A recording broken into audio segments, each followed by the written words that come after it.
فرمایا وَإِذَا ضَرَبْتُمْ فِي الْأَرْضِ فَلَيْسَ عَلَيْكُمْ جُنَاحٌ أَن تَقْصُرُوا مِنَ الصَّلَاةِ، اے مسلمانوں جب تم زمین میں سفر پر نکلو تو تم پر کوئی گناہ نہیں ہے، کوئی تم پر گرفت نہیں ہوگی اگر تم کم کر لو، نماز میں کمی کر لو، قصر کر لو۔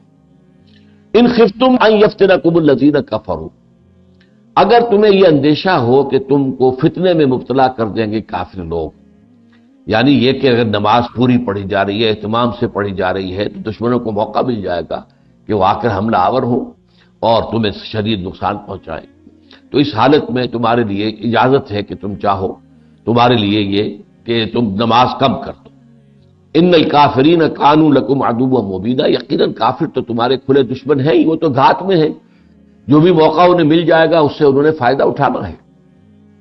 یہ آیت مبارکہ اس اعتبار سے بہت اہم ہے کہ قصر فی الصلاۃ کا حکم قرآن مجید میں صرف اسی آیت میں ہے، لیکن چونکہ ظاہر الفاظ کے اعتبار سے اس کے اندر اضافی شرط ہے، ایک تو سفر اور دوسری یہ کہ اگر خوف، لہذا جو بھی اصحاب ظاہر ہیں جنہوں نے وہی بات جو میں کہہ رہا تھا کہ ہم تو صرف قرآن ہی کو تھامیں گے، ہمیں رسول کی سنت سے کوئی سروکار نہیں ہے، وہ تو وقتی چیز تھی، ان کا معاملہ یہ ہوا ہے۔ اصحاب ظاہر ہمارے ہاں بھی رہے، پہلے بھی رہے، ابن حزم ظاہری، ان کا نام ہی جو ہے اس فرقے کا یا اس مکتب فکر کا ظاہریہ ہے، ظاہر پر بات کرنے والے، ظاہر پر چلنے والے۔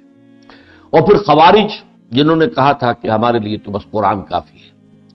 تو ان سب کے نزدیک قصر جو ہے وہ نماز میں صرف حالت خوف میں ہوگی، اس لیے کہ یہاں پر یہ شرط ہے، اور دوسرے یہ کہ اجازت دی گئی ہے، تو اس میں کوئی حکم نہیں دیا گیا ہے۔ فَلَيْسَ عَلَيْكُمْ جُنَاحٌ، کوئی حرج نہیں ہے، تم پر کوئی گرفت نہیں ہوگی، کوئی ملامت نہیں ہوگی، تمہیں پر کوئی گناہ نہیں آئے گا اگر تم کمی کر لو نماز میں۔ قصر کہتے کم کرنا، قصور آپ کی طرف سے جو کمی رہ گئی ہو، تقصیر اسی سے بنا ہے، تقصیر کی میں اپنی اب تقصیر کی معافی چاہتا ہوں، مجھ سے جو کمی رہ گئی ہے میں اس کی معافی چاہتا ہوں۔ قصر، تو یہ جو لفظ ہے قصر، کاف اور سین کے ساتھ آئے گا تب بھی کسی چیز کی کمی ہونا ہے، قصر ہے، قصر اور ان کے ساتھ۔ تو یہ یوں سمجھیے کہ حکمت لغہ جو ہے، زبان کی جو حکمت ہے کہ الفاظ قریب قریب کے جو ہوتے ہیں، خصر، خے سین رے یہ بھی، اور خا صاد را خصر یہ بھی جو ہے، یہ تمام کی تمام اختصار، کم کرنا، مختصر کر دینا۔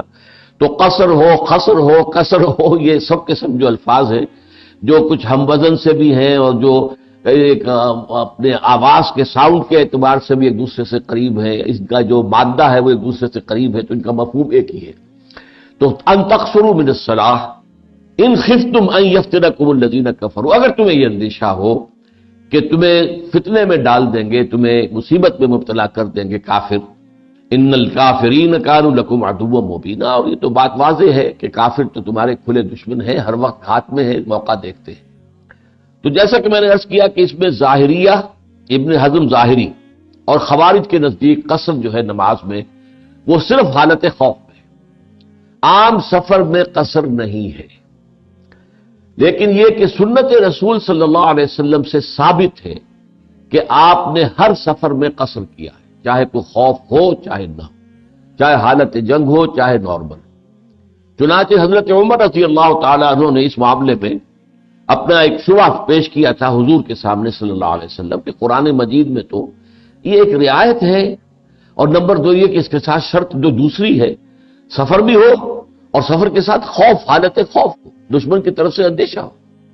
تو اس پر حضور نے فرمایا صلی اللہ علیہ وسلم صدقۃ تصدق اللہ بہا علیکم فاقبلوا صدقتہ، اے عمر یہ اللہ کا ایک صدقہ ہے جو اس نے اپنے بندوں پر کیا ہے، تو تم قبول کرو اس کے صدقے کو، اس نے نماز میں کمی کی اجازت دی ہے۔ باقی رہ گیا یہ کہ فلا جناح علیکم ان تقصروا، یہ قرآن مجید کے خاص اسلوبوں میں سے ہے، شاہانہ انداز کلام، کوئی حرج نہیں اگر تم یہ کر لیا کرو، اور یہ انداز بھی بسا اوقات حکم کے لیے ہوتا ہے، جیسے کہ سورہ بقرہ میں آیا ہے ان الصفا والمروۃ من شعائر اللہ فمن حج البیت او اعتمر فلا جناح علیہ ان یطوف بہما، یہ جو صفا اور مروہ کی پہاڑیاں ہیں یہ بھی اللہ تعالیٰ کے شعائر میں سے ہیں، تم میں سے جو کوئی بھی اللہ کے گھر کا حج کرے یا عمرہ ادا کرے تو کوئی حرج نہیں ہے کہ وہ طواف کر لیا کرے۔ اب یہاں پر بھی کوئی حرج نہیں ہے کہ الفاظ کہے، لیکن یہ واجب ہے، یہ یوں سمجھیے کہ جو واجبات ہیں، جو بھی حج کے مناسک ہیں اور جو عمرے کے واجبات ان میں شامل ہیں۔ تو یہ قرآن مجید کا ایک شاہانہ انداز ہے۔ اللہ تعالیٰ جیسے کہ لعلہ کے بارے میں نے کہا کہ جیسے بادشاہ کسی سے کہے ہم تمہیں فلاں مہم پر بھیج رہے ہیں فلاں جرنیل کو، اور اگر تم کامیاب آئے تو شاید کہ ہم تمہیں فلاں صوبے کی گورنری دے دیں۔ اب یہاں پہ شاید جو ہے یہ حقیقی وعدے کے طور پر ہوتا ہے، اگر تم کامیاب ہوئے تو شاہانہ انداز کلام میں یہ شاید جو ہے یہ صرف احتمال کے معنی میں نہیں ہوتا بلکہ یقینی وعدے کے معنی میں ہوتا ہے۔ تو یہ انداز کلام ہے قرآن کا۔ فَإِذَا ضَرَبْتُمْ فِي الْأَرْضِ، اب جب تم زمین میں نکلو، فَلَيْسَ عَلَيْكُمْ جُنَاحٌ، تو کوئی حرج نہیں ہے تم پر، کوئی گناہ نہیں ہے، ان تقصروا من الصلاۃ، کہ تم کم کر دو نماز کو، قصر کرو نماز میں، ان خفتم ان یفتنکم الذین کفروا، اگر تمہیں اندیشہ ہو کہ تم وہ دشمن جو ہے وہ فتنے میں مبتلا کر دیں گے، ان الکافرین کان لکم عدوا مبینا، یقیناً کافر تو تمہارے کھلے دشمن ہیں۔ اس ضمن میں حضرت ابن عباس رضی اللہ تعالی عنہما کا بھی ایک اثر ہے کہ انہوں نے فرمایا کہ حضور نے صلی اللہ علیہ وسلم مدینے سے مکے تک کا سفر کیا اور اس میں کوئی خوف نہیں تھا اس سفر میں سوائے اللہ کے خوف کے، یعنی کامل امن تھا، کوئی جنگ، کوئی کسی طرف سے خدشہ نہیں تھا۔ فرمایا ان النبی خرج من المدینہ الی مکہ لا یخاف الا رب العالمین، اللہ کے سوا کسی اور کا کوئی خوف نہیں تھا۔ فصلی رکعتین، تو آپ نے تو 2 ہی رکعتیں پڑھی ہیں، وہ جو عصر کی ہو، عصر جو ہے اور ظہر ہو، عشاء ہو، 2 رکعتیں پڑھی۔ تو قصر جو ہے در حقیقت یہ سمجھ لیجئے کہ یہ قرآن مجید کی روح سے جو قرآن مجید کا حکم ہے اس کے ظاہر پر اگر جائیں گے تو یہ سفر جمع خوف 2 شرائط کے ساتھ مشروط ہو جائے گا۔ سنت رسول کو اس کے ساتھ شامل کریں گے تو ہر سفر کے اندر آپ کو اجازت ہے۔ باقی اب اس کی تفاصیل ہے۔ احناف کے نزدیک یہ جو ہے قصر یہ واجب، یعنی اگر آپ نے قصر نہیں کیا تو گویا کہ آپ کی نماز نہیں ہوئی۔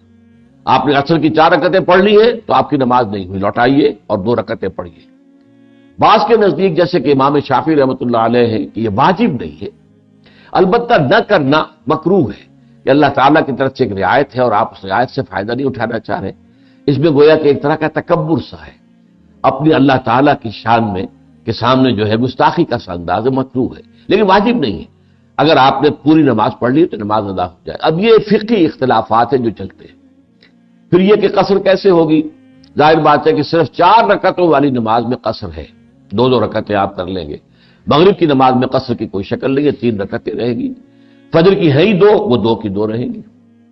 پھر اس کے ساتھ یہ مسئلہ یہ اٹھتا ہے کہ آیا صرف فرائض کے اندر یہ قصر ہوگا یا یہ سنن اور نوافل وغیرہ جو ہیں وہ بھی؟ اب اس میں بھی بہت سی رائے ہیں۔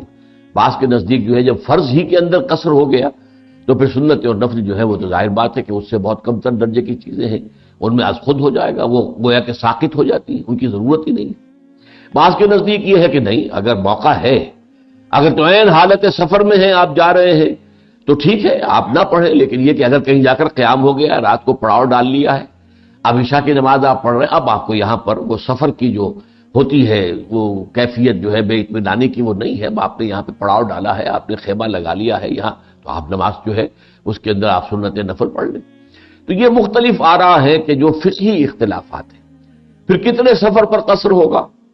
تو اکثر و بیشتر یہ ہے کہ 48 میل یا بعض حضرات کے نزدیک 56 میل، اور بعض حضرات کہتے ہیں کہ مطلقاً جس پر سفر کا اطلاق ہو سکے، سفر کی کیفیت طاری ہو جائے انسان پر، کوئی حد معین نہیں ہے۔ لیکن یہ ساری جیسا کہ میں نے آپ کو بتایا یہ ہے فقہی تفصیلات، اور ہمارا یہ درس جو ہے درس قرآن ہے، درس فقہ نہیں ہے۔ البتہ یہ بات واضح ہو جانی چاہیے کہ ہمارے نزدیک ہمارے دین کی بنیادوں میں جیسے قرآن ہے ویسے ہی سنت ہے۔ Independent source of sharia, Quran is independent source of sharia as well as sunnah is independent source of sharia. یہ ضرور ہے کہ جو سنت ہے حضور صلی اللہ علیہ وسلم کی، وہ قرآن کے کسی حکم کو ساقط نہیں کر سکتی، اس کی نفی نہیں کر سکتی، اس کے اندر بنیادی رد و بدل نہیں کر سکتی، لیکن سنت کیا کر سکتی ہے؟ نمبر 1، قرآن پر اضافہ کر سکتی ہے۔ مثلا ہم نے پڑھا اسی سورہ مبارکہ میں کہ تمہارے لیے جائز نہیں ہے کہ 2 بہنوں کو تم ایک ہی وقت میں اپنے نکاح میں رکھو، ان تجمعوا بین الاختین، 2 بہنوں کو تم ایک وقت اپنے نکاح میں رکھو، یہ حرام۔ حضور نے اس کی توسیع کر دی، یہی حکم جو ہے خالہ بھانجی کا بھی ہوگا اور یہی حکم پھپھی بھتیجی کا بھی ہوگا. تو یہ ایک اس اضافہ ہے، اس کی توسیع ہے، حکم کے اندر کوئی تبدیلی نہیں. کہیں ایسا ہوتا ہے کہ قرآن نے کسی چیز کو عام بیان کیا ہے، اسے سنت خاص کر دیتی ہے. جیسے زنا کا جو حکم ہے 100 کوڑے، یہ قرآن نے عام بیان کیا، لیکن سنت رسول صلی اللہ علیہ وسلم نے اس کو خاص کر دیا کہ یہ غیر شادی شدہ زانی اور زانیہ کی سزا ہے. شادی شدہ زانی اور زانیہ جو ہے اس کی سزا رجم ہے.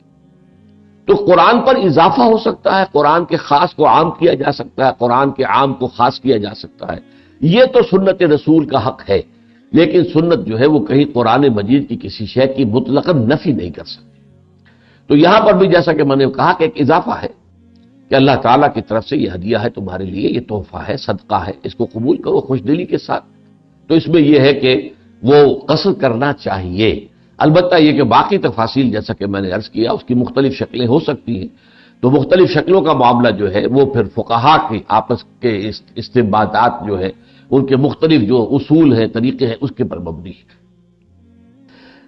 وَإِذَا كُنْتَ فِيهِمْ، اور اے نبی جب آپ ان میں موجود ہوں. دیکھیے کہ سفر میں خاص طور پر جبکہ خوف، اب یہ حالت خوف کی نماز کا جو ہے وہ بیان ہو رہا ہے.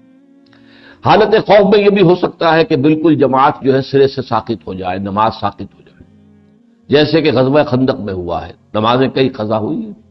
اگر اس درجے ہے، مارکا برپا ہے، گھمسان کا جو ہے کوئی معاملہ ہے اور بہت ہی کریٹیکل ٹائم ہے، تو ظاہر بات ہے نماز مؤخر ہو سکتی. لیکن یہ کہ اگر اس سے کمتر کا معاملہ ہے تو جس سے بہتر شکل میں ادا کی جا سکتی وہ نماز ادا کی جائے. اس لیے کہ نماز بہرحال اللہ تعالیٰ کی طرف سے فرض ہے اور اوقات کے تعین کے ساتھ فرض ہے. فجر اپنے وقت پر فرض ہے، ظہر اپنے وقت میں فرض ہے، عصر اپنے وقت میں فرض ہے، مغرب اپنے وقت میں فرض ہے، عشاء اپنے وقت میں فرض ہے. کتاب موقوتہ بھی آ جائے گا آگے کہ یہ تو جو کتاب اللہ تعالیٰ کی طرف سے جو لکھا ہوا فیصلہ ہے نماز کے بارے میں یہ وقت کے ساتھ منسلک ہے. لیکن نماز میں ہر جگہ صورت مختلف ہو سکتی ہے. ایسا ہے حالت خوف ہے، سفر بھی کر رہے ہیں اور سواریوں پر جائیں، سواریوں پر نماز پڑھ لی جائے. اور جو ہے آپ جس طریقے سے بھی کر سکتے ہو علیحدہ پڑھ لیں. لیکن ایک خاص صورتحال ایسی ہو سکتی ہے کہ اگرچہ جنگ ہے، حالت جنگ ہے، لیکن یہ کہ مسلمانوں کا جتھا بھی ایک جگہ پر موجود ہے، ایک جماعت ہے، ایک گروہ ہے، اور پھر حضور بھی اس میں موجود ہے. اب ظاہر بات ہے کہ حضور موجود ہے تو امامت کوئی اور تو نہیں کر سکتا، امامت حضور کرائیں گے. اور کوئی بھی مسلمان اس کو پسند نہیں کرے گا کہ وہ حضور کی امامت کو چھوڑ کر کسی اور کی امامت میں نماز ادا کرے. اس پیچیدگی کا حل ہے جو اس آیت میں دیا گیا. وَإِذَا كُنْتَ فِيهِمْ، ارے نبی جب آپ ان میں موجود ہوں، فَأَقَمْتَ لَهُمُ الصَّلَاةَ، اور آپ ان کے لیے نماز قائم کریں. فَلْتَقُمْ طَائِفَةٌ مِّنْهُمْ مَعَكَ، تو چاہیے کہ ان میں سے ایک گروہ آپ کے ساتھ کھڑا ہو جائے. وَلْيَأْخُذُوا أَسْلِحَتَهُمْ، لیکن اس حال میں بھی وہ اپنا اسلحہ ساتھ رکھیں. فَإِذَا سَجَدُوا، جب وہ نماز پڑھ لیں، فَلْيَكُونُوا مِنْ وَرَائِكُمْ، تو چاہیے کہ وہ پھر پیچھے چلے جائیں. وَلْتَأْتِ طَائِفَةٌ أُخْرَىٰ، اور اب دوسرا گروہ آ جائے. لَمْ يُصَلُّوا، جنہوں نے ابھی نماز نہیں پڑھی. فَلْيُصَلُّوا مَعَكَ، اب وہ نماز پڑھیں آپ کے ساتھ. وَلْيَأْخُذُوا حِذْرَهُمْ وَأَسْلِحَتَهُمْ، اور چاہیے کہ وہ اپنے بچاؤ کا سامان اور اپنا اسلحہ ساتھ رکھیں. وَدَّ الَّذِينَ كَفَرُوا لَوْ تَغْفُلُونَ عَنْ أَسْلِحَتِكُمْ وَأَمْتِعَتِكُمْ فَيَمِيلُونَ عَلَيْكُمْ مَيْلَةً وَاحِدَةً، اور یقیناً کافر تو یہ چاہتے ہیں کہ کوئی ایسی شکل ہو کہ تم اپنے ساز و سامان اور اپنے اسلحہ سے غافل ہو جاؤ، پھر وہ تم پر یکبارگی ٹوٹ پڑے. اب یہ کیفیت کیا ہے، اس کی مختلف شکلیں آئی ہیں، لیکن جو سب سے زیادہ موضوع سمجھ میں آتی ہے بات وہ کیا ہے کہ 2 رکعت نماز پڑھنی ہے. حضور بھی قصر کر رہے ہیں اور صحابہ بھی قصر کر رہے ہیں. تو حضور نے نیت باندھی اور آدھی جماعت جو ہے آدھی نفری وہ حضور کے پیچھے جماعت میں کھڑی ہوئی.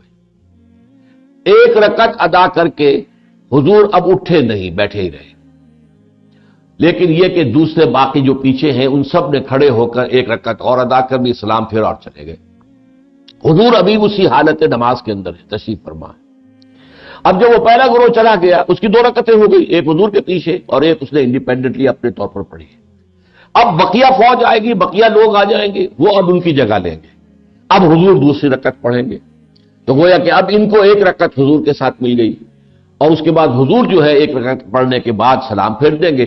آپ کی 2 رکعتیں مکمل ہو گئیں، اور پیچھے جو جماعت ہے وہ 1 رکعت اپنے طور پر ادا کر کے 2 رکعتیں پوری کر لے گی۔ اس کی شکلیں کچھ اور بھی بیان کی گئی ہیں۔ بعض لوگوں نے کہا کہ حضور 4 رکعتیں پڑھیں اور صحابہ جو ہیں پیچھے وہ 2 رکعتیں پڑھیں، لیکن اس صورت میں پھر یہ ہے کہ وہ قصر کا حکم جو ہے تو پھر وہ حضور کا اس پر عمل نہیں ہوگا۔ حضور پر بھی قصر اسی طریقے سے ہے جس کو حنفیہ کے نزدیک تو واجب ہے، لازم ہے، اور باقی کے نزدیک بھی اگر نہ کرے تو گویا کہ ایک کفران نعمت ہے، اللہ تعالیٰ کی نعمت کو ٹھکرانے کے معنی میں ہے تو مکروہ ہے۔ اس لحاظ سے بہترین شکل وہی سمجھ میں آتی ہے جو میں نے آپ کے سامنے رکھی کہ حضور کے ساتھ ایک گروہ نے نیت باندھ لی، 1 رکعت پڑھ لی۔ اب حضور کے بعد حضور جو ہے اس رکعت کو پورا کر کے تشریف فرما رہے ہیں، آپ نے سلام نہیں پھیرا، باقی لوگ کھڑے ہو گئے، انہوں نے اپنی دوسری رکعت اپنے طور پر پڑھ لی، سلام پھیرا اور چلے گئے۔ اب وہ پیچھے چلے گئے، اب وہ محافظ ہے، بقیہ جو فوج تھی جو رہ گئی تھی وہ آگے آئی اور اس نے آ کر حضور کے پیچھے صف بندی کی۔ اب حضور نے کھڑے ہو کر 1 رکعت نماز جو ہے مزید اپنی جو رہ گئی تھی پڑھی، تو یہ گویا کہ بقیہ فوج کو ان کے ساتھ ان کی امامت میں رکعت مل گئی۔ اب اس کے بعد حضور نے 1 رکعت پڑھنے کے بعد جو ہے چونکہ 2 آپ کی ہو گئی، آپ نے سلام پھیر دیا، لیکن یہ کہ باقی سب حضرات جو ہے مقتدی وہ کھڑے ہو گئے، انہوں نے اپنی 1 رکعت اور پڑھ لی اور سلام پھیر دیا۔ تو یہ معلوم، اب لیکن اس میں جو زور دیا جا رہا ہے کہ وہ اپنا اسلحہ ساتھ رکھے، اس لیے کہ حالات بہت ہی یوں سمجھیے کہ ایک ایمرجنسی کے حالات تھے، بہت کسی وقت بھی کوئی صورتحال پیش آ سکتی تھی۔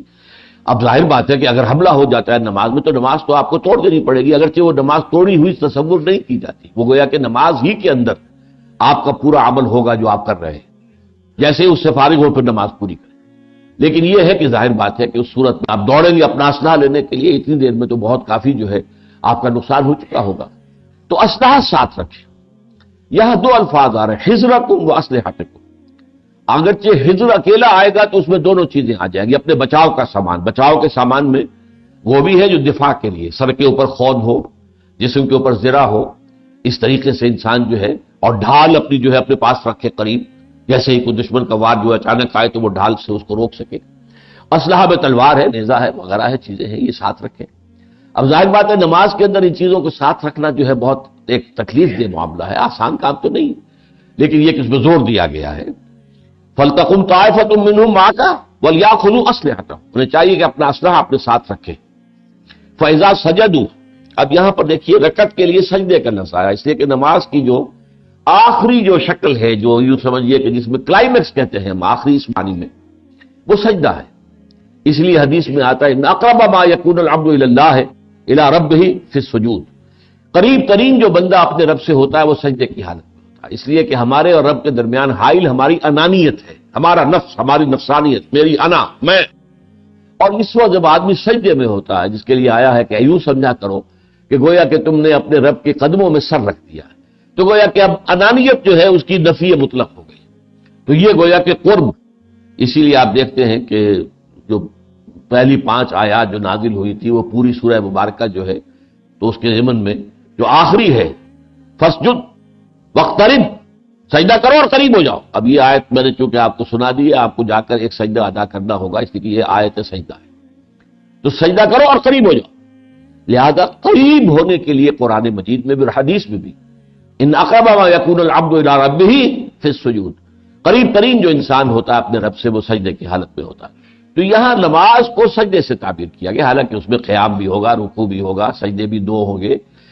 فَإِذَا سَجَدُوا فَلْيَكُونُوا مِن وَرَائِكُمْ، جب وہ نماز پڑھ چکے تو پھر وہ ہو جائیں پیچھے تمہارے، یعنی حفاظت کے لیے۔ وَلْتَأْتِ طَائِفَةٌ أُخْرَىٰ، اب دوسرا گروہ آ جائے، لم يصلوا، جنہوں نے ابھی نماز نہیں پڑھی تھی، فَلْيُصَلُّوا مَعَكَ، اب چاہیے کہ وہ آپ کے ساتھ نماز پڑھے، وَلْيَأْخُذُوا حِذْرَهُمْ وَأَسْلِحَتَهُمْ، اور چاہیے کہ وہ بھی اپنی حفاظت کا سامان بھی اور اسلحہ بھی ساتھ رکھیں۔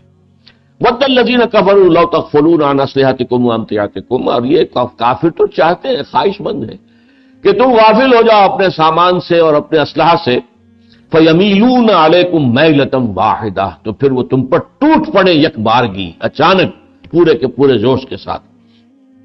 وَلَا جُنَاحَ عَلَيْكُمْ إِن كَانَ بِكُمْ أَذًى مِّن مَطَرٍ، لیکن کوئی حرج نہیں ہے تم پر اگر کوئی تکلیف دہ صورتحال ہو بارش کی وجہ سے، او کنتم مرضی، یا کوئی ایسا بیمار ہو گیا ہے جسے بخار بھی ہے، وہ یہ سارا وزن اپنے ساتھ اٹھا کر سجدہ رکوع نہیں کر سکتا ہے، ان تضعوا اسلحتکم، تو اس میں کوئی حرج نہیں ہے، وہی جناح علیکم، ایک اجازت دی جا رہی ہے کہ تم اسلحہ تو رکھ دو، یعنی جو جارحانہ اسلحہ ہے، تلوار ہے، نیزہ ہے، کمان ہے، تیر ہے، ان کو تو رکھ دو۔ وَخُذُوا حِذْرَكُمْ، اب یہاں پہ چونکہ علیحدہ کر دیا گیا اسلحہ اور حذر، تو حذر کہیں گے، حذر کہتے ہیں بچنے والی شے، قابل حذر ہے یہ معاملہ۔ حذر جو ہے وہ شے ہے جو تمہیں بچائے، سر پر خود ہے، جسم کے اوپر جو ہے، سینے کے اوپر آپ نے زرہ پہنی ہوئی ہے اور آپ کے پاس ڈھال ہے، یہ چیزیں جو ہے سامان رکھنا ضروری ہے۔ ان اللہ اعد للکافرین عذابا مہینا، اللہ تعالیٰ نے ان کافروں کے لیے بہت ہی اہانت آمیز، بہت ہی توہین آمیز عذاب جو ہے وہ تیار کر رکھا ہے۔ فَإِذَا قَضَيْتُمُ الصَّلَاةَ فَاذْكُرُوا اللَّهَ قِيَامًا وَقُعُودًا وَعَلَىٰ جُنُوبِكُمْ، پھر تم جب نماز اس طریقے سے تم نے ادا کر لی تو اب یہ نہیں ہے کہ تم ذکر سے فارغ ہو گئے، اب تو ذکر کرو، کھڑے ہوئے، بیٹھے ہوئے اور لیٹے ہوئے، رات کو اگر لیٹنے کا موقع مل گیا تب بھی اللہ کا ذکر کرتے ہوئے تمہاری آنکھ لگے اور اللہ کے ذکر کے ساتھ آنکھ کھل جائے۔ الحمدللہ الذی احیانی بعد ما اماتنی والیہ النشور، آنکھ کھلے تو اللہ کے ذکر کے ساتھ، اللہم بسمک اموت و احیا، اے اللہ تیرے ہی نام کے ساتھ میں مرتا بھی ہوں، زندہ بھی ہوتا۔ تو یہ ساری چیزیں جو ہے ان میں ذکر، کھڑے بیٹھے لیٹے ہر حال میں اللہ کو یاد رکھنا، جس کو اب کہا جاتا ہے ذکر کثیر، وَاذْكُرُوا اللَّهَ ذِكْرًا كَثِيرًا لَعَلَّكُمْ تُفْلِحُونَ، جو سورہ جمعہ میں آیا ہے، فَإِذَا قُضِيَتِ الصَّلَاةُ فَانتَشِرُوا فِي الْأَرْضِ وَابْتَغُوا مِن فَضْلِ اللَّهِ وَاذْكُرُوا اللَّهَ كَثِيرًا لَعَلَّكُمْ تُفْلِحُونَ۔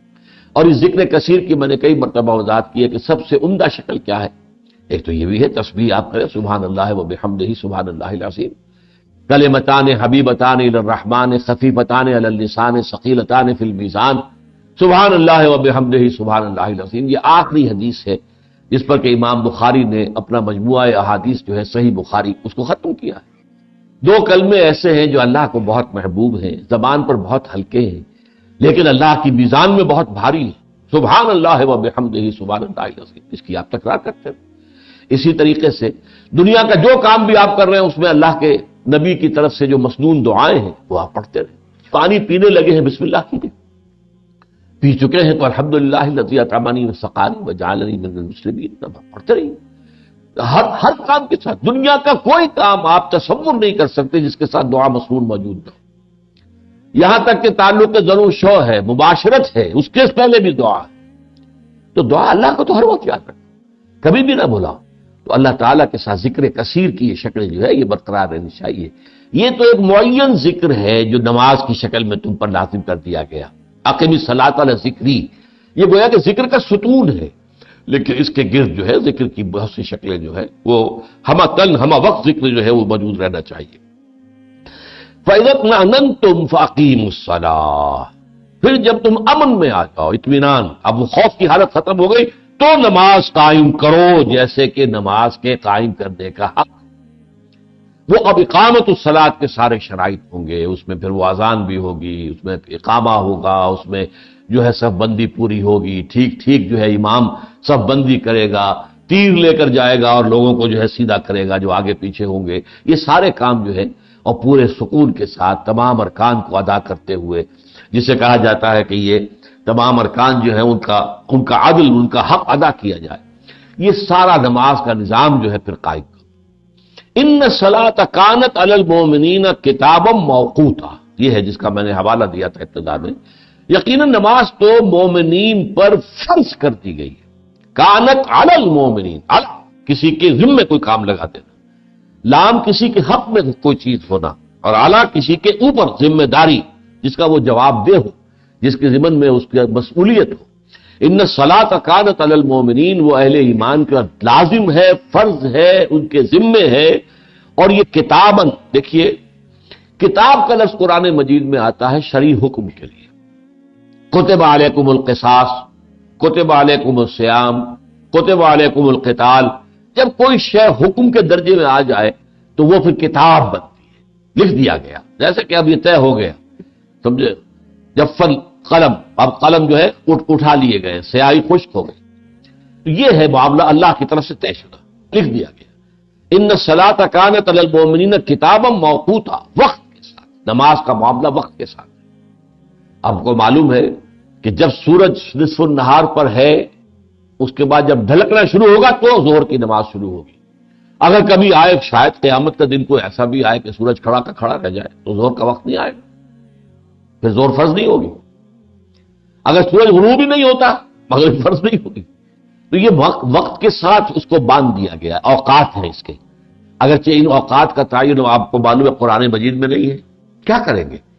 نماز اقیم الصلاۃ جو ہے، صرف نماز کا نظام قائم کرنا بھی بربنائے قرآن ممکن نہیں ہے. دو آدمی بھی متفق نہیں ہوں گے نماز کے نظام پر اگر آپ سنت کو بیچ میں سے نکال دیں. کجا یہ کہ 1400 برس بیت گئے اور امت میں کوئی اختلاف نہیں. 5 نمازیں ہیں، کوئی اختلاف ہے؟ فجر کی 2 رکعتیں ہیں، مغرب کی 3 ہے، کوئی اختلاف ہے؟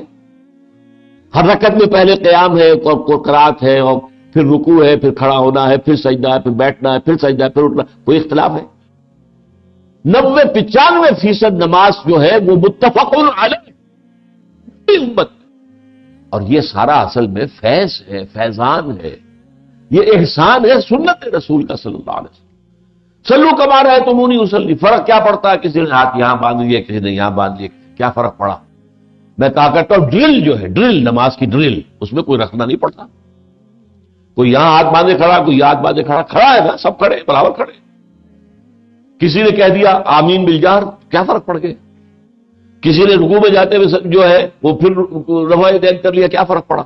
وہ ڈرل جو ہے، پیریڈ جو ہے نماز کی، اس میں کہیں رکھنا واقع نہیں ہوتا. اس کا سب سے پہلا تاثر مجھے یوں سمجھیے کہ آج سے 40-42 سال قبل جو ہے پہلے حج کے موقع پر سن 62 میں ہوا. حیران منظر دیکھا میں نے کہ ہر طرح کا مسلمان موجود ہے. یہاں کالے موجود ہیں، حبشی موجود ہیں، زرد منہ موجود ہیں، جاوا اور سماٹرا کے لوگ موجود ہیں، اور یورپ کے لوگ موجود ہیں، عرب کے لوگ موجود ہیں، ہندی ہیں، سب.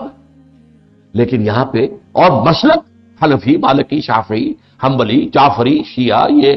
لیکن نماز کا جو ہے وہ ٹوٹتا ہی نہیں نظام. اگر کسی مسلک میں یہ ہوتا جیسے کہ رکوع ایک ہے، سجدہ بھی ایک ہے، تو ظاہر بات ہے وہ تو ایک سجدہ کر کے کھڑا ہو جاتا اور دوسرا جو ہے وہ سجدے میں جاتا کہ دوسرا سجدہ بھی اس کے نزدیک ہے.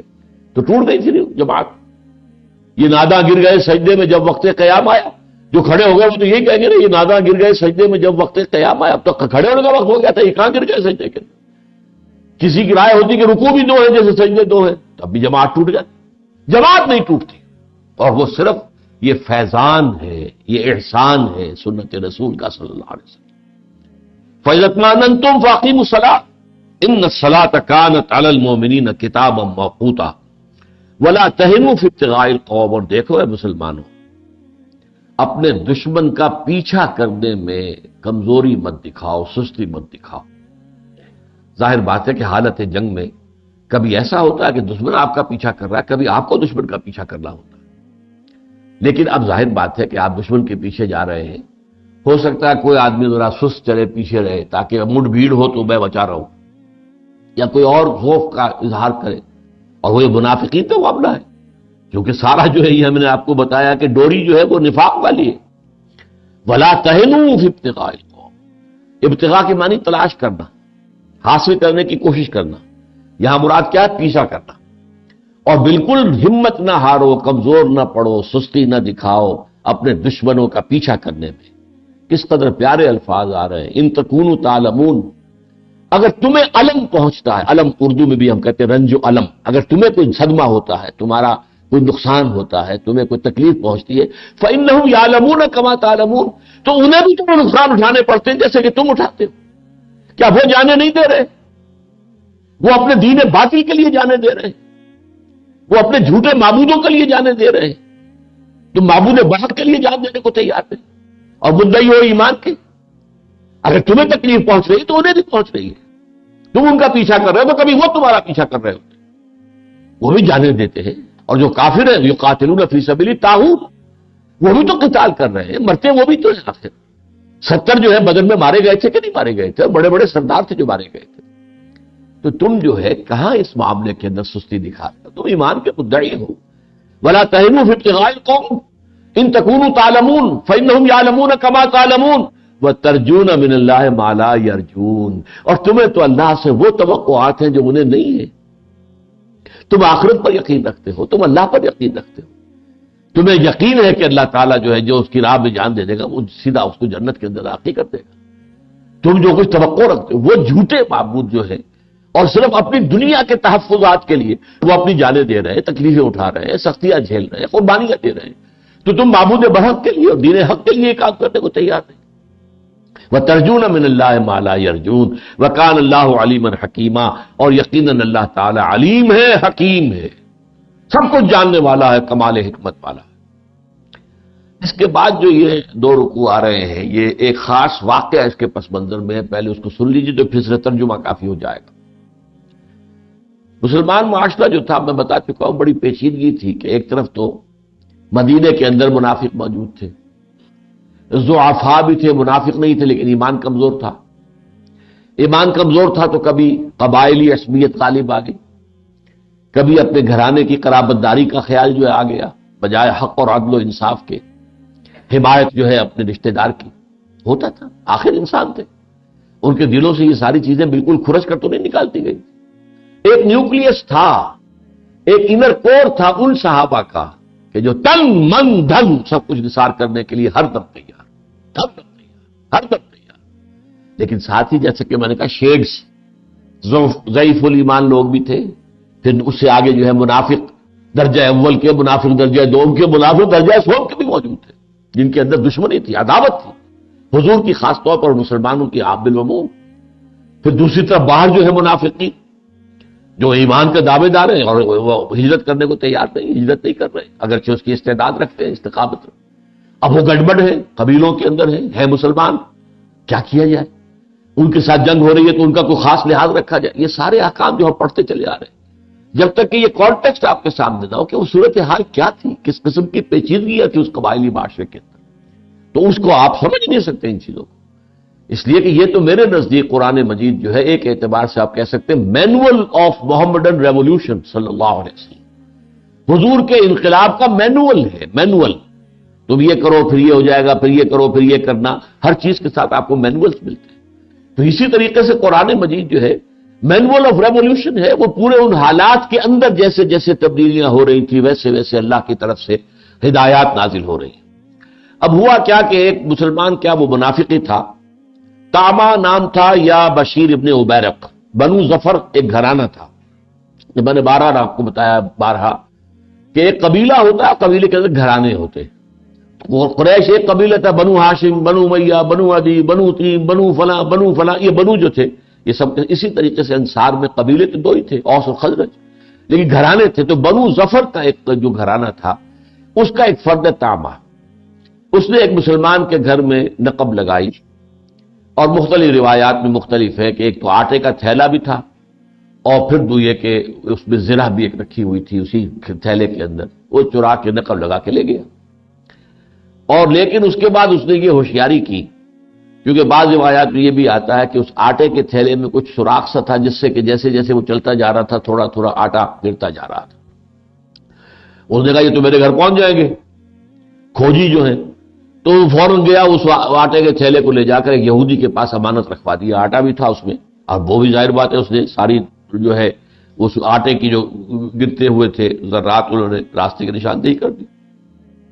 اب چوری کی تفتیش ہوئی، مال برآمد ہو گیا یہودی کے یہاں سے، کھوجی وہاں پہنچ گئے۔ یہودی نے برات کا اعلان کیا کہ میرے پاس تو امانت کے طور پر فلاں شخص یہ چیز رکھوا گیا تھا، میں نے قطعاً کوئی چوری نہیں کی۔ اب اس پر وہ تاما جو ہے قسمیں کھا بیٹھا، میں نے تو نہیں کی چوری، یہی ہے جس کے پاس سے مال برآمد ہو رہا، گواہی کوئی ہے ہی نہیں، گواہی کہاں سے آئے گی؟ اب ظاہر بات ہے سارا سرکمسٹانشل ایویڈنس پر معاملہ ہے، اور سرکمسٹانشل ایویڈنس جو ہے کہ وہ کھوج جو ہے ہوتے ہوتے جو ہے وہ اس کے گھر تک پہنچا ہے یہودی کے، اور یہودی کے ہاں سے وہ مال جو ہے مال مسروقہ برآمد ہو گیا۔ اب جو اس نے قسمیں کھانی شروع کی تو اس کے خاندان والے بھی اس کی حمایت میں آگے، دیکھیں جی یہ مسلمان ہے، اس کی بات پر اعتماد کرو، وہ تو کافر ہے، یہودی ہے، وہ تو مغضوب علیہم میں سے ہے، وہ تو ملعون میں سے ہے، آپ ان کی بات مان رہے ہیں، اس کے مقابلے میں جو مسلمان ہے کلمہ گو ہے اس کی بات ماننی چاہیے۔ یہ مقدمہ حضور تک پہنچا تو حضور نے بھی قرائن کی شہادت کی بنا پر کچھ تھوڑا سا رجحان ادھر محسوس کیا کہ یہودی ہی کو ملزم قرار دے دیں۔ اس پر یہ آیات نازل ہوئی، یہ غلط فیصلہ آپ سے کہیں صادر نہ ہو جائے جس سے ظاہر بات ہے کہ ہوا اکھڑ جائے گی اسلام کی اور ایمان کی اور مسلمانوں کی اور خود آپ کی نبوت کی، لہذا بر وقت حضور کو خبردار کر دیا گیا۔ اور اس لیے کہ حضور نے فرمایا ہے کہ بسا اوقات تم میں سے لوگ دو ایک آتے ہیں گروہ میرے سامنے، اور ایک زیادہ چرب زبان ہوتا ہے، وہ اپنے دعوے کو زیادہ اچھے طریقے پر پیش کرتا ہے اور مجھ سے وہ فیصلہ کرا لیتا ہے زمین کے کسی ٹکڑے کا، جھگڑا یہ کہ یہ ٹکڑا میرا ہے یا اس کا ہے۔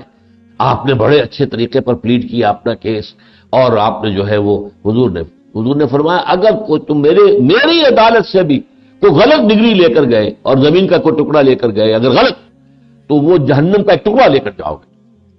یعنی امکان موجود ہے، میں بھی بشر ہوں، جب تک کہ وحی سے میری ہدایت نہ کی جائے، اللہ کی طرف سے اشارہ نہ آئے، تو ظاہر بات ہے کہ انسان بحثیت بشر، جو جیسا کہ سورہ کہف کے آخر میں قل انما انا بشر مثلکم یوحی الی انما الہکم الہ واحد، تو میں بھی ظاہر بات ہے کہ قیاس کروں گا، سوچوں گا، اور کروں گا، قرائن کی شہادت پر میں فیصلہ کر دوں گا۔ لیکن اگر کوئی غلط فیصلہ لے گیا، چاہے وہ میری عدالت سے لے کر گیا ہے، ڈگری میری ہے، لیکن وہ جہنم کا ٹکڑا لے کر گیا ہے، وہ زمین کا ٹکڑا نہیں لے کر گیا۔ تو فرمایا انا انزلنا الیک الکتاب بالحق لتحکم بین الناس بما اراک اللہ، اے نبی ہم نے آپ پر یہ کتاب نازل کی ہے حق کے ساتھ، تاکہ آپ فیصلہ کریں لوگوں کے مابین اس چیز کے مطابق جو اللہ آپ کو دکھا دے۔ اب یہاں اراک اللہ جو ہے، یہ اراد اللہ کی طرف سے ایک خاص شعبہ ہے جو اللہ تعالیٰ جو ہے اپنے نبی کو بر وقت کسی بات کو سجھا دینا، جیسے کہ حضرت یوسف کے بارے میں آتا ہے وَلَقَدْ هَمَّتْ بِهِ وَهَمَّ بِهَا لَوْلَا أَن رَأَىٰ بُرْهَانَ رَبِّهِ، جب زلیخا نے اقدام کیا ہے تو وہ تو آگے بڑھی تھی، وہ بھی بڑھتا اگر نہ دیکھ لیتا اپنے رب کی ایک برہان، اپنے رب کی اللہ تعالیٰ کے عین وقت پر کوئی برہان آئی ہے۔ اور روایات میں آتا ہے کہ دیوار پر انہیں حضرت یعقوب علیہ السلام نظر آئے جو اپنے ہونٹوں کے اوپر انگلی رکھے ہوئے تھے، ہرگز نہیں، یہ کام کرنے کا نہیں ہے۔ تو یہ دیکھ کر حضرت یوسف جو ہے پیچھے ہٹ گئے۔ تو اللہ تعالیٰ بر وقت رہنمائی کرتا ہے، بما اراک اللہ، اللہ تعالیٰ نے جو کچھ آپ کو دکھایا ہے اس کے مطابق آپ فیصلے کریں۔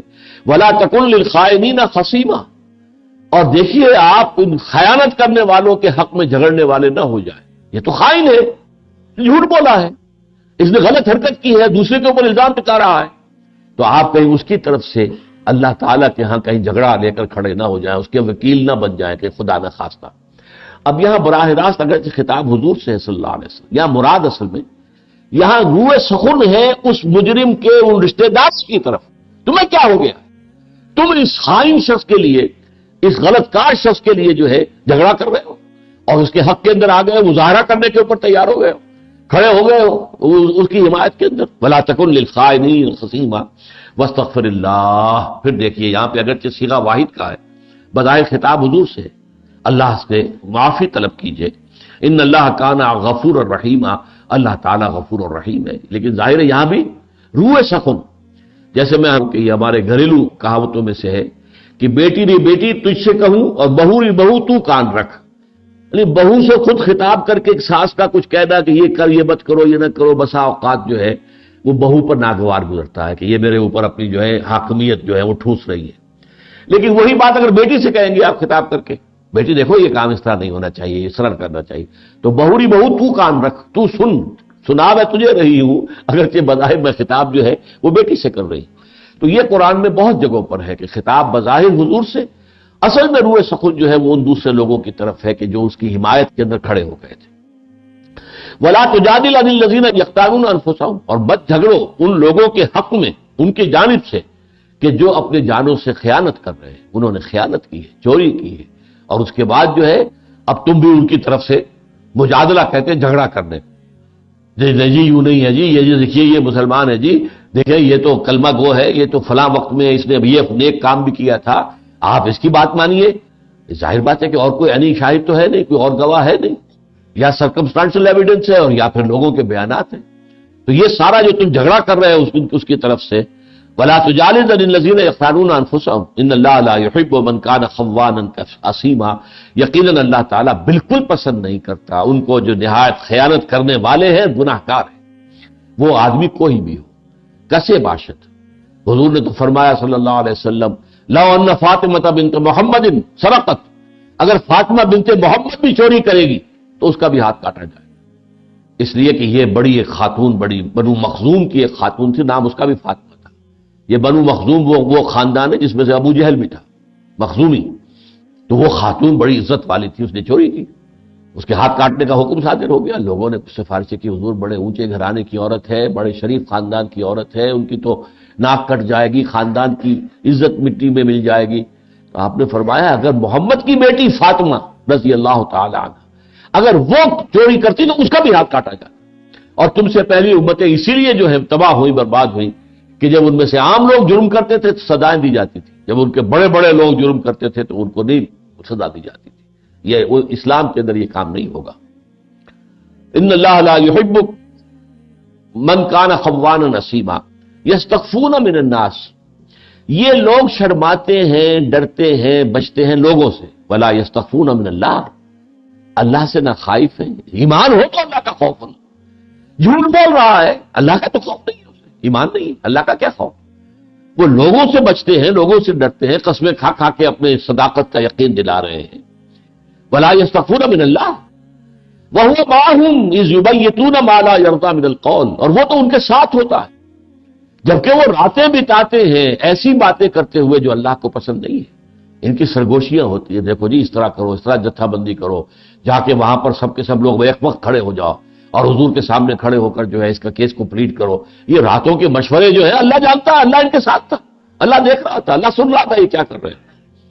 وَهُوَ مَعَهُمْ يُبَيِّتُ بَاتَ يَبِيتُ رات گزارنا، بیتا یبیتو یہ باب تفعیل ہو گیا، یعنی گھڑی گن گن کر کہ اب کل پیشی ہونی ہے حضور کی خدمت میں، تو ذرا کس طریقے سے تم یہ کہنا، تم یہ کہنا، تمہاری طرف سے یوں بات آئے، اس طرح سے آئے. اذ یبیتون ما لا یرضى من القول، جو اللہ راضی نہیں ہے کس بات پر. وکان اللہ بما یعملون محیطا، اور جو کچھ یہ کر رہے ہیں اللہ اس کا احاطہ کیے ہوئے، کوئی عمل بھی اس کی گرفت سے، اس کے علم سے باہر نہیں ہے. ہاں انتم ہؤلاء جادلتم عنہ فی الحیات الدنیا. دیکھو یہ تم لوگ وہ ہو جنہوں نے ان کی طرف سے، منافقین کی طرف سے دنیا کی زندگی میں مجادلہ کیا، جھگڑا کیا، ان کی حمایت کی، ان کا ساتھ دیا، ان کی مدد کی. فمن یجادل اللہ عنہم یوم القیامہ، قیامت کے دن کون جھگڑے گا ان کی طرف سے؟ ایک دن اصل تو وہ آنا ہے، فیصلے کا دن تو وہ ہوگا. تم اپنے عزیز کی، اپنے رشتہ دار کی، اپنے قربے والے کی، اپنے خاندان والے کی، اپنے قبیلے والے کی حمایت پر کھڑے ہو گئے اور ایک جھوٹے شخص کا ساتھ دے رہے ہو. سوچو، غور کرو. ظاہر بات ہے کہ یہ چیز ان سے چھپی نہیں رہ سکتی، اس کے گھر والوں سے چھپی نہیں رہ سکتی کہ کون اصل مجرم کون ہے، اس کے خاندان والوں سے چھپی نہیں ہو سکتی کہ چوری اصل میں کس نے کی ہے. لیکن اس کے باوجود تم کھڑے ہو گئے ہو. ہاں تم یہ تم لوگ وہ ہو، ہؤلاء وہ لوگ جادلتم عنہم فی الحیات الدنیا، دنیا کی زندگی میں تو تم ان کی طرف سے جھگڑا کر رہے ہو، ان کی حمایت میں، ان کی پشت پناہی میں. فمن یجادل اللہ عنہم یوم القیامہ، تو قیامت کے دن اللہ سے کون جھگڑے گا ان کی طرف سے. ام من یکون علیہم وکیلا، اور کون ہوگا کہ جو اللہ کے مقابلے میں ان کا ذمہ دار بن کر کھڑا ہو جائے. وکیل، کارساز، حوالے دار کون ہوگا جو اللہ کے سامنے کھڑا ہو جائے. ومن یعمل سوءا او یظلم نفسہ، اور جو کوئی بھی برا کام کرتا ہے، ومن یعمل سوءا برا کام، گناہ کرتا ہے، اور یظلم نفسہ یا اپنے اوپر ظلم ڈھاتا ہے، ثم یستغفر اللہ، پھر وہ اللہ سے استغفار کرے، یجد اللہ غفور الرحیم، تو وہ پائے گا کہ اللہ تعالیٰ تو غفور الرحیم، بخشنے والا، رحم کرنے والا ہے. یہاں تو اس قدر توبہ کا دروازہ کھلا ہے. میں نے ایک مرتبہ پورا درس اسی موضوع پر دیا تھا. یہاں اللہ نے تو توبہ کا دروازہ اتنا کھلا رکھا ہے، معلوم یغرغل، جب تک کہ یہ موت کا گھنگرو نہیں بولتا ہے حلق میں آ کر، جب تک کہ جان یہاں اٹکتی نہیں ہے، اس وقت تک دروازہ کھلا ہوا ہے. کرو توبہ خلوص کے ساتھ اللہ کی جناب. اور یہ کہ کل بنو آدم خطاؤن وخیر الخطائین التوابون، تمام انسان جو ہے بنو آدم وہ انتہائی خطا کار ہے. ہاں ان خطا کاروں میں بہترین وہ ہیں کہ جو بہت توبہ کرنے والے. گر گئے اٹھو چلو پھر آگے، پھر کہیں پھسل کے گر گئے چلو کوئی بات نہیں، توبہ کرو پھر آگے جاؤ. تمہارا نفس ہے تمہارے ساتھ ہے. 99 قتل بھی کیے تم نے تب بھی توبہ کا دروازہ بند نہیں ہے. وہ میں حدیث آپ کو سنا چکا ہوں بڑی تفصیل کے ساتھ.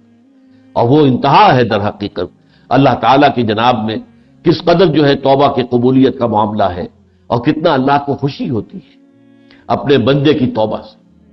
تو فرمایا وہ تو تواب الرحیم ہے. وَمَن يَكْسِبْ إِثْمًا فَإِنَّمَا يَكْسِبُهُ عَلَى نَفْسِهِ، اور جو کوئی بھی کوئی گناہ کماتا ہے تو وہ اپنے اوپر ہی گناہ کا وبال لیتا ہے. وہ کسی کا کیا بگاڑے گا، وہ تو اپنے اوپر ظلم کر رہا ہے. فَإِنَّمَا يَكْسِبُهُ عَلَى نَفْسِهِ وکان اللہ علیما حکیما، اور اللہ تعالیٰ تو علیم ہے، سب کو جاننے والا ہے، کمال حکمت والا ہے۔ ومن یکسب خطیئۃ، اب یہ تو ہے ایک تو گناہ کیا آپ نے، گناہ پر گناہ، گناہ در گناہ، گناہ بر گناہ، کہ من یکسب خطیئۃ، جس نے کمائی کی ہے گناہ کی، ایک برے کام کی، ثم یرم بہ بریئا، پھر اس کی تہمت لگاتی ہے کسی ایسے شخص کے اوپر کہ جو بری ہے، یہ گویا کہ جرم در جرم ہے، جرم بالائے جرم ہے، گناہ بالائے گناہ ہے، یہ کمپاؤنڈ گناہ ہے۔ وہ تو ہے آپ سے خطا ہو گئی، غلطی ہو گئی، جب تک آپ پکڑ میں نہیں آئے قانون کے، آپ نے توبہ کی تو اللہ توبہ قبول کر لے، اگرچہ دنیا کا قانون جو ہے وہ تو سزا دے گا آپ، لیکن فرض کیجئے آپ کا اللہ تعالیٰ نے پردہ ڈالا ہوا ہے، کسی شخص سے زنا ہو گیا ہے، لیکن یہ کہ کسی کو علم نہیں ہے اس کا، اس نے اللہ کی جناب میں توبہ کی ہے، اللہ توبہ قبول کر لے۔ یہ دوسری بالکل انتہا ہے کہ کسی کے دل میں اتنا خوف اللہ کا ہو، جیسا کہ دو واقعات ہمیں ملتے ہیں، ایک خاتون غامدی خاتون تھی اور ایک جو ہے حضرت معاذ تھے، انہوں نے کہا کہ حضور ہم سے یہ گناہ ہو گیا، ہمیں پاک کر دیجیے، لیکن یہ تو انتہا ہے کہ رجم کی سزا کے لیے انسان اپنے آپ کو پیش کر رہا، یہ تو تقویٰ کے اور خوف خداوندی کا اور آخرت کے یقین کا بہت ہی بڑا ثبوت ہے۔ لیکن یہ کہ اگر کوئی پردہ پڑا ہے تو اللہ تعالیٰ چاہتا ہے پردہ پڑا ہے، تم اللہ سے گناہ کی توبہ مانگو، توبہ کرو، اللہ سے مغفرت چاہو، توبہ کر لو، آئندہ کی یہ حرکت میں نہیں کروں۔ یہ معاملہ جو ہے یہ جرم در جرم ہے، یہ ظلم بر ظلم ہے، یہ گناہ بر گناہ ہے، اس سے انسان کو بچنا چاہیے۔ بارک اللہ لی ولکم فی القرآن العظیم ونفعنی وإیاکم بالآیات والذکر الحکیم۔